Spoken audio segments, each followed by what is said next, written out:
Akkam jirtu kabajamtoota daawwattootaa fi hordoftoota Oromiyaa Freedom Media dambalee gunguma uummataa nageenyi keenya kabajaa bakkuma jirtanitti sinaa ga'u jedha. Onkoloolessa 28 oduu guyyaa irraatiif qindeeffanne kan isin biraan geenyu taatee jalqaba irratti hangafoota oduu. Seera dhabdummaan Itoophiyaa keessatti hammaatuun himame. Ministeerri muummee Dr. Abiyyi Ahmed gaaffilee miseensota mana maree bakka bu'oota uummataa irraa ka'aniif deebii fi ibsa kennani.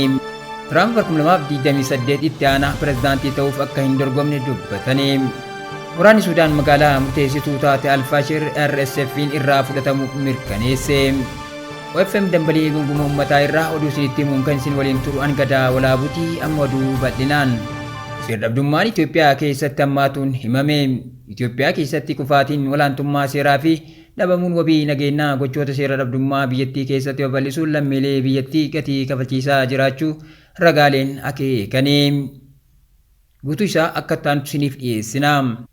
Itoophiyaa keessatti kufaatiin olaantummaa seeraa fi dhabamuu wabii nageenyaa gochoota seera dhabdummaa biyyattii keessatti babal'isuun lammiilee biyyattii gatii kafalchiisaa jiraachuu ragaaleen mul'isanii.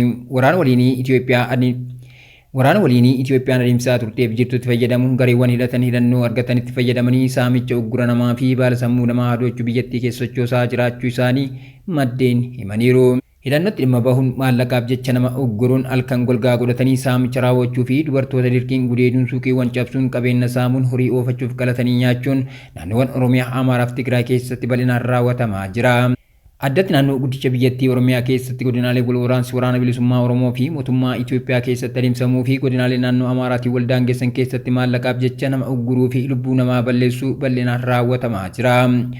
Qaamonni gocha kana raawwatan humna finxaalessaa Amaaraa faannoo fi gareewwan Oromiyaa keessatti saamichaaf ol ijaaranii bobba'an ta'uu ragaalee yeroo qaamonni gocha kana raawwatan humna finxaalessaa Amaaraa faannoo fi gareewwan Oromiyaa keessatti saamichaaf ol ijaaranii bobba'an ta'uu ragaalee yeroo garaagaraatti OFM argate ni mul'isa. Maddi saamichaa fi ukkaamsa lammiilee nagayaa kun dhabamuu olaantummaa seeraa qaamoleen nageenyaa wabii nageenya biyyattii ta'uu dhiisuun sirna aangoo irra jiru tiksuu hidhannoo seera maleessa waraana waliinii fi kufaatii caasaa nageenya biyyattiitti jedhu xiinxaltoonni. Waraanni kutaalee biyyattii garaagaraa keessatti adeemsifamaa jiru ammoo saamtotaaf haala mijeessuu isaa kutaaleen hawaasaa garaagaraa ni himu. Gochi maallaqaaf jecha nama nagaa ukkaamsuu kun dhimma yakka qofaa osoo hin taane taatee kufaatii sirnaan kan calaqqisiisuu fi qaamoleen seera kabachiisan rakkoo seera dhabdummaa jiru furuu fi da'oo nageenyaa lammiilee ta'uuf fedhii kan hin qabne ta'uu agarsiisaa jedhu. Lammiileen biyyattii miliyoona 120tti tilmaaman gochoota seera dhabdummaa biyyattii keessatti babal'ataa dhufeen yaadda'uun bakkaa bakkatti socho'uuf danqamaniiru. Wabiin nageenyaa fi olaantummaan seeraa lammiilee maraaf da'oo ta'uu dhabamuun yaaddoo olaanaa lammiilee biyyattii ta'e. Kun ammoo kufaatii sirna tika nageenya sadarkaa federaalaa fi naannoo gama nageenya lammiilee tiksuu irratti mudate kan agarsiisudha. Mootummaan badhaadhinaa poolisii fi raayyaa ittisa biyyaa dabalatee dameelee tika nageenyaa haaromsuu fi ammayyeessuuf sochii taasisus seera dhabdummaa biyyattii keessatti babal'ate kana ittisuu hin dandeenye jedhu xiinxaltoonni. Gabaasonni maallaqaaf jecha nama ukkaamsuu fi ajjeesuu hedduun bahanis mootummaan Itoophiyaa olaantummaa seeraa fi itti gaafatamummaa mirkaneessuuf yakkamtoota barbaade yeroo yerootti dhiyeessuu hin mul'anne. Kana gochuu dhabuun mootummaa qaamonni yakka kana irratti bobba'an akka baay'atanii fi biyyattii guutuu wal ga'u taasiseera. Yeroo ammaa rakkoon kun hanga daldala namaatti diriiruun biyyoota ollaas dhaqqabee raawwatamaa kan jiru yoo ta'u, gandoota caasaan mootummaa jiru mara keessatti maallaqaaf jecha nama butuu fi hidhannootti fayyadamuun saamicha raawwachuun raawwatamaa jira. Walwaraansi kutaalee biyyattii keessatti adeemsifamaa jiru rakkoo kana babal'isuu keessatti shoora isaa qabaatus caasaan tikaa fi siyaasa mootummaa badhaadhinaa dhimmichaaf xiyyeeffannoo kennuu dhabuun haalicha daran hammeessee jira jedhamuun dubbatama. Itoophiyaan rakkoo kana furuuf tarkaanfii atattamaa hunda galeessaa fi kallattii mara barbaaddi kan jedhan xiinxaltoonni jalqaba irratti qaamoleen seera kabachiisan sadarkaa federaalaas ta'ee naannootti argaman namoonni akka walxaxaa raawwatan jiraachuu hubachuun akka rakkoo biyyaalessaatti ilaaluun tika nageenyaa cimsuu qaba. Gareen farra butii gahumsa qabu ijaaramuu qaba. Kana malees bu'uurri seeraa gama kanaan ilaallatu cimuu qaba. Lammaffaa irratti biyyattiin imaammata yakka kana dursanii ittisuu irratti xiyyeeffachuu qabdi. Teknooloojiin ammayyaa fi odeeffannoo yakka kana tilmaamu ittisuu fi deebii kennuudhaaf hojiirra ooluu qabu. Kana malees tumsi waloo dhaabbilee idil addunyaa waliin taasifamu gocha butuu daangaa ce'ee to'achuuf ni fayyada jedhu. Rakkoolee yakka kanaaf sababa ta'an kan akka hiyyummaa, hojii dhabdummaa akkasumas rakkoo nageenya biyyattii mariidhaan furuun barbaachisaa ta'uun isaa eerameera. Ministeerri muummee Dr. Abiyyi Ahmed gaaffilee miseensota mana maree bakka bu'oota uummataa irraa ka'aniif deebii fi ibsa kennani. Walgahichaan haasawa baniinsaa pirezidaantiin FDRI Taayee Askasillaaseen walga'ii waloo mana maree bakka bu'oota uummataa fi mana maree federeeshinii irratti taasisan hordofee gaaffilee miseensa mana mareechaa irraa kaaniif ministeerri muummee deebii fi ibsa kennaniiru. Dabalata isaa akka ta'an isiniif dhiyeessina. Walga'ichaan haasawa baniinsaa pirezidaantiin FDRI Taayyee Askasillaaseen walga'ii waloo mana maree bakka bu'oota uummataa fi mana maree federeeshinii irratti taasisan hordofee gaaffilee miseensa mana mareechaa irraa kaaniif ministeerri muummee Dr. Abiyyi deebii fi ibsa kennaniiru. Muummeen ministeera Dr. Abiyyi Ahmad gaaffii dhimma karra galaanaan wal qabatee ka'eef wayita deebisanitti dhimmi galaana diimaa gaaffii seerawaa seenaa fi diinagdeeti jennee amannaa jedhan. Akkaataan Itoophiyaan ulaa galaanaa itti dhabdee rakkoo seerummaa akka qabu muummeen ministeera Abiyyi Ahmad himaniiru.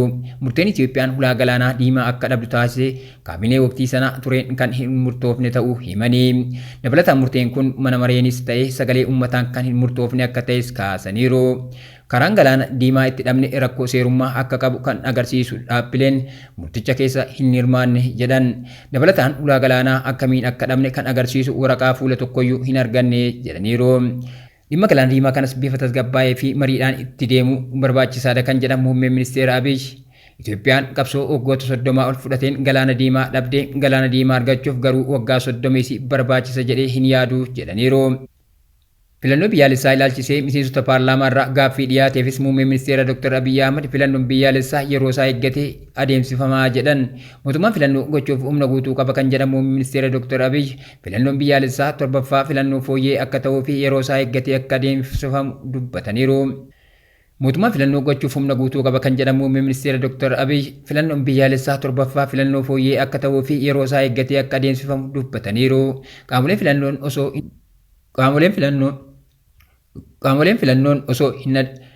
filannoon osoo hin adeemsifamin hafee borumtuu isaatti mootummaa ce'umsaa jenna jedhanii kan abjootan jiru kan jedhan muummeen ministeera Dr. Abiyyi filannichi akka adeemsifamu dubbatanii.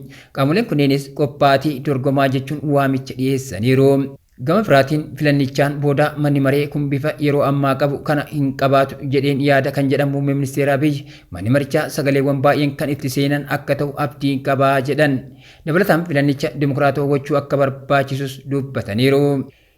Gaaffiin dhibaa waa'ee hidhattoota naannolee Oromiyaa fi Amaaraa keessatti mootummaan wal waraanaa jiranidha. Gaaffiin dhibaa waa'ee hidhattoota naannolee Oromiyaa fi Amaaraa keessatti mootummaan wal waraanaa jiranii ilaalchisee gaaffii dhiyaateef muummeen ministeera Dr. Abiyyi hidhattoota naannolee Amaaraa fi Oromiyaa keessatti humnootii mootummaan wal waraanaa jiraniin faannoo fi waboon ergamtoota galma hin qabne jechuun qeeqanii.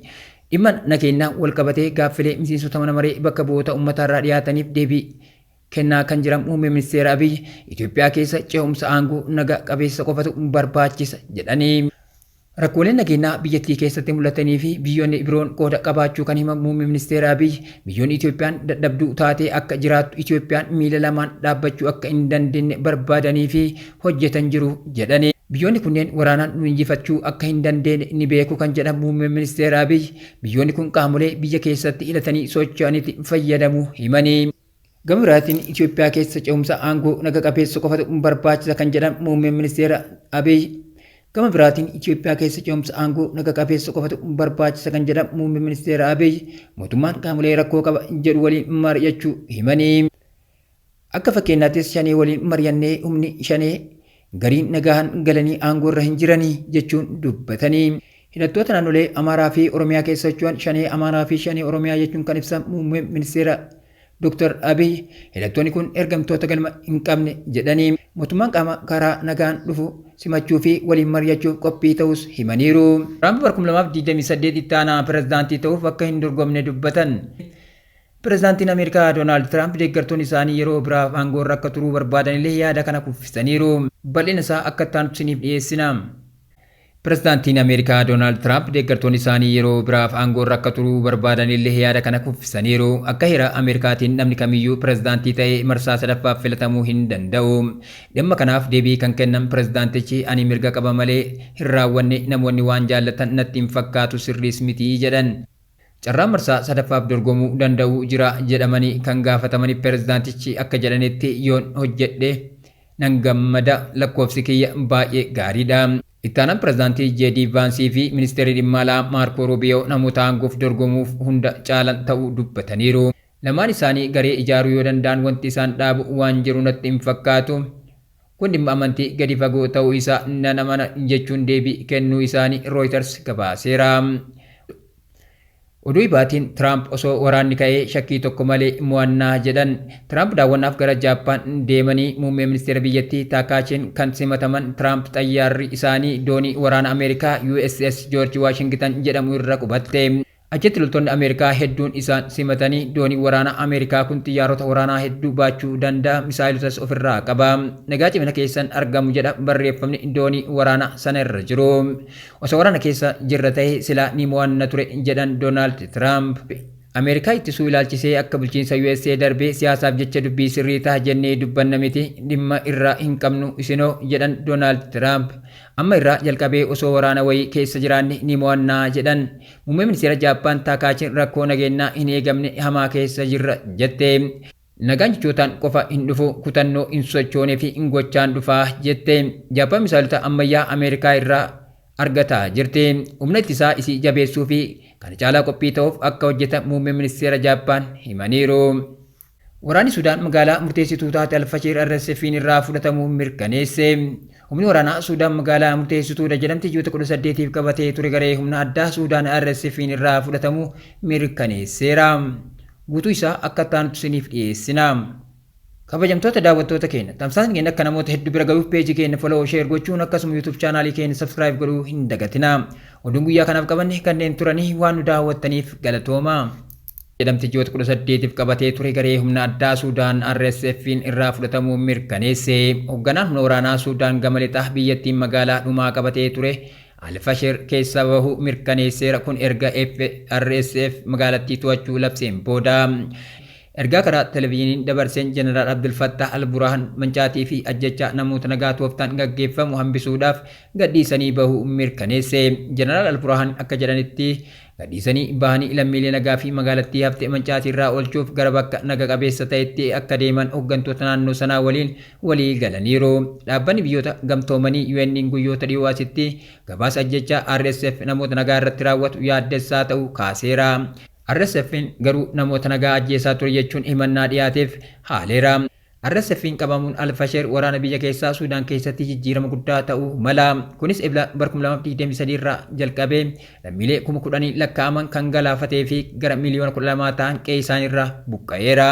Odeessa ibaatiin bubbeen cimaa addunyaa 2025 Jamaayikaa yaaddesse. Bubbee rooba makate cimaan addunyaa 2025 Jamaayikaa keessatti namoota 3 ajjeese.